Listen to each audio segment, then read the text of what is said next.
The murmurs faded the moment he stepped into the auditorium. Princeton's grand lecture hall, polished wood, golden chandeliers, and a sea of brilliant minds, fell into a hush as Marcus Johnson walked in. He didn't belong, not by their rules, not by their pedigree. But he walked in anyway, head high, hoodie worn, and eyes burning with a quiet fire. From the front of the room, Dr. Richard Coleman, titan of theoretical physics, noticed the disruption. His eyes narrowed behind $600 titanium-framed glasses as he paused his lecture mid-sentence. Coleman didn't tolerate interruptions, not in his domain, and definitely not from someone who looked like Marcus. "What do you think you're doing in my class?" Coleman's voice sliced through the silence like a scalpel. Marcus didn't flinch, didn't blink. He took a seat, front row center, as if he'd paid for it with blood. "I asked you a question," Coleman repeated, his tone now infused with a sharper venom. "This course is for qualified students, not those admitted through charity or quotas." Gasps, whispers, a few stifled laughs. Even among the brilliant, cruelty had an audience. Marcus met the professor's gaze. "I'm here to learn physics, sir." That answer should have disarmed most men, but Coleman wasn't most men. He was the academic gatekeeper, a decorated veteran of intellectual warfare. To him, Marcus wasn't a student, he was a stain. "You want to learn physics?" Coleman smirked coldly. "This isn't a playground, son. You're sitting in the highest-level quantum field theory course on the Eastern Seaboard. Some of these students have been preparing for years to be here." "I've been preparing too," Marcus said evenly. "Oh?" Coleman said, eyes glinting. "With what? YouTube videos?" No one laughed this time. Something about Marcus's stillness, his refusal to shrink, made even the cruel hesitate. Coleman turned toward the blackboard. It was covered in chalked hieroglyphics, dense equations winding like vines of thought through dimensions most could barely comprehend. He motioned to the far corner. "Why don't you enlighten us then?" he said with mock warmth, "and solve this." The equation was brutal. Quantum electrodynamics meets symmetry breaking. It wasn't a test, it was a guillotine. Coleman didn't expect an answer. He expected a slow, public unraveling. Marcus stood. As he walked toward the board, memories flickered through his mind. The flickering candles during power outages, the nights his mother slept in her nurse's scrubs to save time, the worn-out textbooks he pulled from trash bins behind Newark's shut-down libraries. He'd taught himself calculus by his 14th birthday, quantum theory by 15, and by 17, he'd read every paper Coleman had ever published, including the obscure ones no undergrad could pronounce, let alone understand. Now, he picked up the chalk like a weapon. Behind him, Coleman folded his arms smugly. "You have until the end of class." But Marcus didn't need that long. He scanned the problem like a hunter reading tracks, and then, in fluid strokes, began to write. The auditorium watched as if witnessing a ghost, his movements graceful, confident, unnerving. "Do you mind if I use the Coleman-Weinstein transform?" he asked without looking back. Coleman's face froze. That method wasn't taught. It wasn't even discussed publicly.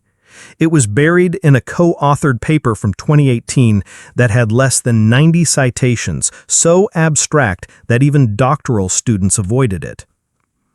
"How do you know about that?" Coleman asked, now uncertain. Marcus didn't answer. The chalk answered for him, slicing through space-time like a knife through silk.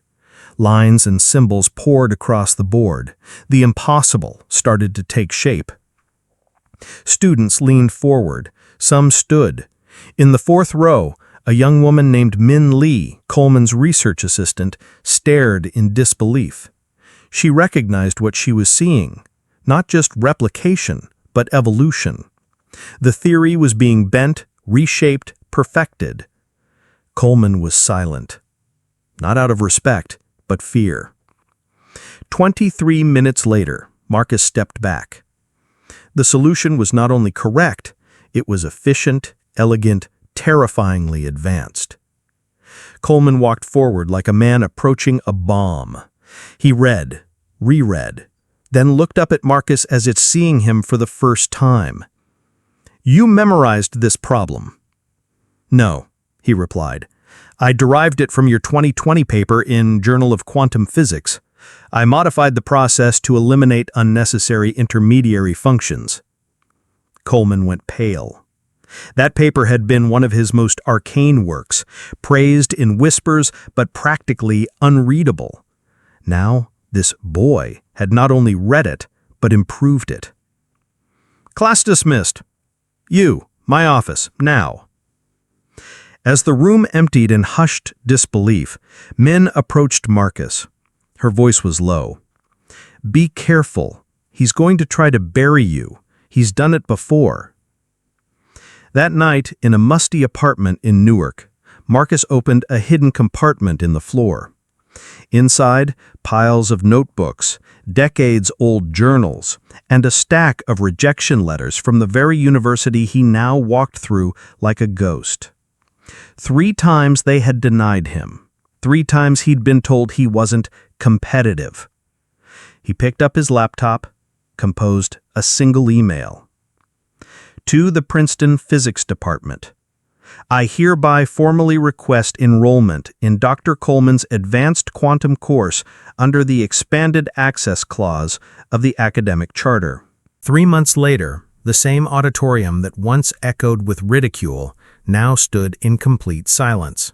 Not because of fear, but because of awe. "Welcome," said Marcus Johnson, stepping to the podium wearing an official faculty badge, "to the first lecture in Applied Quantum Physics, Rethinking the Fundamentals." His voice rang with quiet strength, firm, unwavering, and absolutely unforgettable. At just 19, Marcus was now Assistant Professor Marcus Johnson, the youngest in Princeton's history. The same seat where he was once humiliated was now the one from which he taught. And in the front rows sat not only the best minds from elite prep schools, but also students of color, students from underfunded public schools, students who had, until recently, never imagined setting foot in a place like this. Among them, sitting proudly in the second row, was his mother, her hospital scrubs freshly ironed, her eyes glassy with pride. She had once cried over rejection letters with him. Now she clutched a brochure that bore his name on the cover. On the back row, Min Lee smiled faintly, now the official coordinator of the outreach program Marcus had founded, a program that scouted brilliant minds from underrepresented communities. Some of them watched this very lecture live through a virtual classroom linked to schools in Newark, Chicago, Detroit, Baton Rouge. They were no longer outsiders peeking through the glass. They were invited in. The fall of Coleman had created ripples across academia. What began as a plagiarism scandal soon unraveled into something darker and deeper, a systemic rot. 6 other professors were named in anonymous testimonies. 2 resigned. Princeton's board was forced to confront what it had long pretended not to see, an institutional culture that championed merit, but only when it wore the right skin, the right accent, the right last name. The old guard had been exposed, and Marcus hadn't just opened the door, he'd torn it from its hinges. After his inaugural lecture, Dr. Peterson, the theoretical physics giant who once sat on the committee, approached him with a glint of something like reverence. "That theorem you proposed on quantum stability in computational environments, it's brilliant." "Thank you," Marcus replied, "but I didn't develop it alone. It came from the Newark study group." "The what?" Marcus smiled. "A group of intercity teens. Some don't even have Wi-Fi, but they think in dimensions most physicists can't fathom." Peterson blinked. "You're saying your research came from a high school tutoring group?"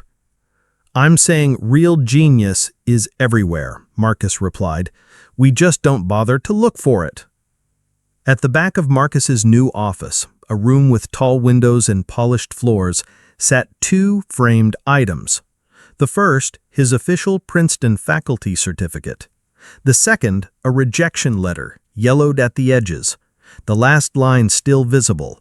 "Your qualifications, while impressive, do not meet the standards of excellence required." He had left that letter visible for a reason, not for revenge, but as a reminder. Next to it, a handwritten note in neat block print. "Sometimes you don't wait for them to open the door. You break it down and let others in behind you." Meanwhile, 800 kilometers away, at a small community college in rural Pennsylvania, a former titan of physics now scribbled equations on a cracked whiteboard. Richard Coleman had lost everything: his tenure, his awards, his reputation. His published works had been retracted. Journals he once graced with prestige now removed his name with footnotes of shame. He was reduced to teaching uninterested freshmen in a forgotten corner of academia, where his brilliance was now just another rumor. Some said he aged a decade in 3 months. Others said he still muttered Marcus's name under his breath, refusing to accept what had happened. But the world had moved on. Marcus's first official paper as a faculty member, Democratizing Scientific Knowledge, a model for radical inclusion in theoretical physics, became a viral academic sensation. Not because it attacked institutions, but because it proposed a blueprint for a better one. It argued that intelligence wasn't a luxury of privilege, it was a birthright of humanity.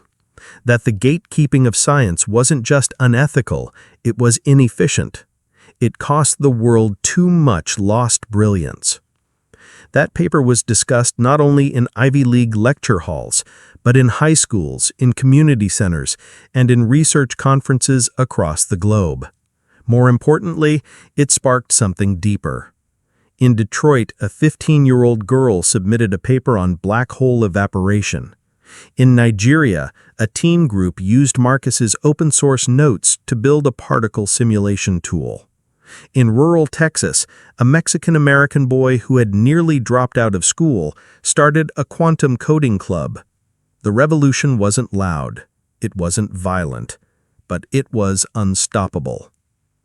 One night, months later, as the first snow began to fall on the Princeton quad, Marcus walked alone across the courtyard. The physics building glowed ahead.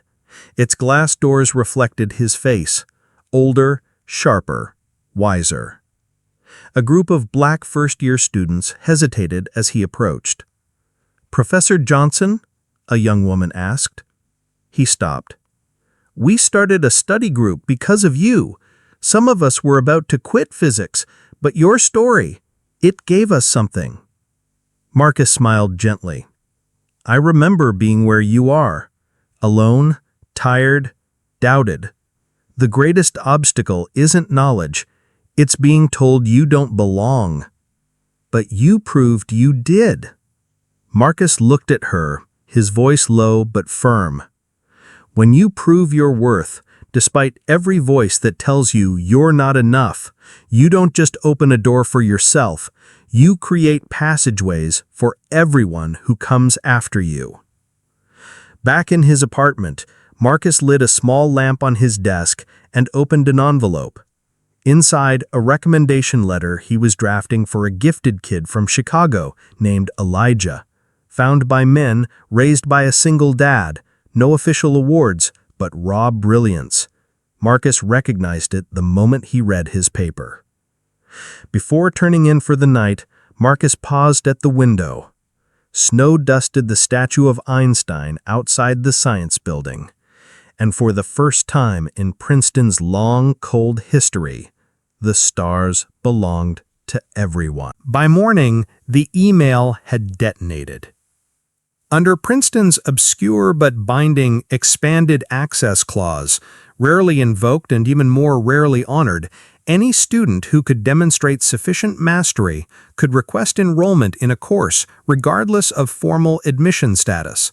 Coleman would be forced to explain, under administrative scrutiny, why a student capable of solving a graduate-level quantum equation in under half an hour should be denied access. But he wasn't done. At 7 p.m. sharp, Marcus arrived in the library's physics wing. Between towering bookshelves and ancient oak desks, Min was waiting. Her arms were filled with loose papers, her laptop open but shielded. "Why are you helping me?" Marcus asked, watching her warily. "Because I've seen it before," she replied, barely above a whisper. "He plays God, Marcus. And when someone outshines him, especially someone he can't control, he destroys them." She slid over a flash drive. "There's more. 2 years ago, he stole a theory from an international doctoral student and published it as his own. The student filed a complaint. He was expelled. Quietly." Marcus's jaw tightened.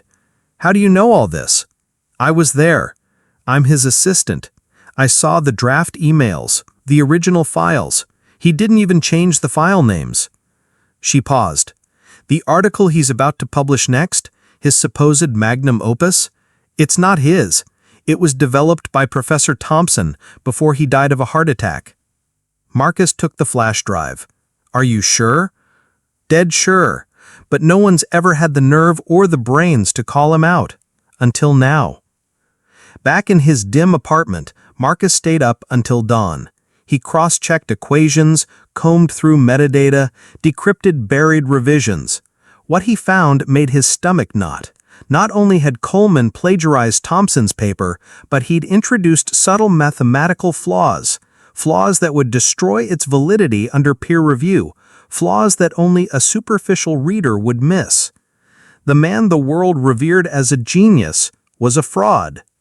But Marcus didn't want revenge. He wanted justice.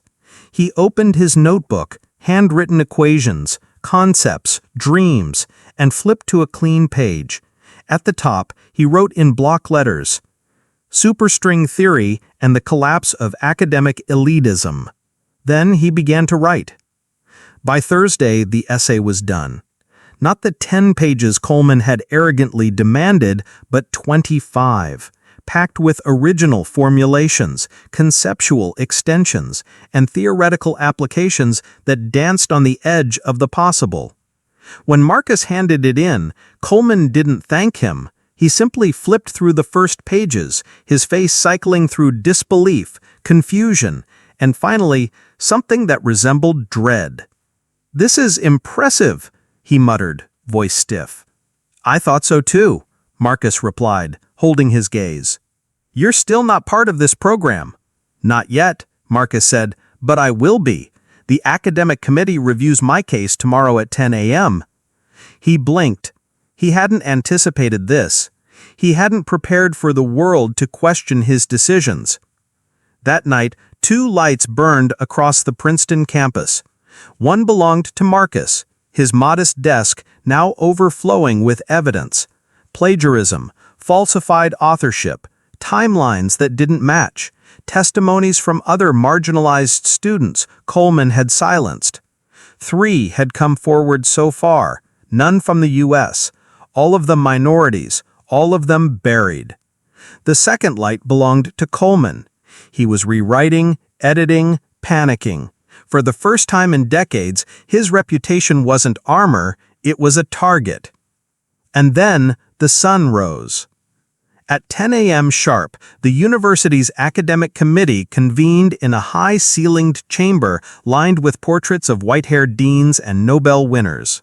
6 professors sat at the long table. At their center, Dr. Judith Harris, the committee chair. Marcus entered wearing his only collared shirt. Coleman was already there, dressed immaculately, his silver cufflinks catching the light like daggers. "Mr. Johnson has requested formal enrollment in Dr. Coleman's advanced course," Harris began. "Dr. Coleman, you have objected?" "I have," he said smoothly. "This student lacks credentials, background, and formal training. His presence would undermine the academic integrity of this course and set a dangerous precedent. "I see," Harris said. "Mr. Johnson?" Marcus stood up. Calm. Direct. "I've brought 2 documents for the committee's review," he said, distributing folders with precise, practiced movements. "The first is the essay on superstring theory, as requested by Dr. Coleman. It includes both a technical breakdown and a proposed modification to existing field interpretations." The room grew quiet as the professors began to read, page after page. Frowns melted into raised brows, notes were taken, glasses adjusted. Even Dr. Peterson, an expert on string theory, murmured aloud, "This is extraordinary." "The second document," Marcus continued, "is a comparative analysis. It details the unpublished work of the late Professor Thompson and Dr. Coleman's forthcoming article, which has been accepted for publication in Annals of Theoretical Physics." Coleman's face changed color. "I don't see how that's relevant," he snapped. "I think you will," Marcus said razor-sharp. "Page 3, paragraph 2, the derivation of particle symmetry ratios. The math is identical, word for word, symbol for symbol." Gasps. "It proves nothing," Dr. Coleman barked. "Thompson and I collaborated often." "Which is why I also included on page 7 proof of the critical flaw introduced in your version. A flaw that invalidates the entire foundation of the theory. One that anyone who actually understood it would have caught." The silence was deafening. "Who's behind this?" Coleman hissed. "Goldstein? Takahashi? Which of my enemies fed you this?" "No one fed me anything. No one taught me physics. I taught myself, from broken books, from scraps, from the streets of Newark." Min stood from the back of the room. "I can confirm all of it," she said. "I worked under Dr. Coleman. I saw what he did, and I saw what Marcus did. This isn't the first time." The committee exchanged stunned looks. Dr. Harris leaned forward. "Dr. Coleman, you are pending investigation, suspended from all university duties, effective immediately." "You can't do this," Coleman shouted, rising from his seat. "Actually, we can," Harris said. Security appeared. Coleman lurched forward, pointing a trembling finger at Marcus. "You! This is war!" "No, sir," Marcus said quietly. "This is truth." As Coleman was escorted out, murmurs turned to applause. It began with one student, then another, then the entire room. Marcus stood in the middle of it all, unmoved, not smug, not gloating, just whole.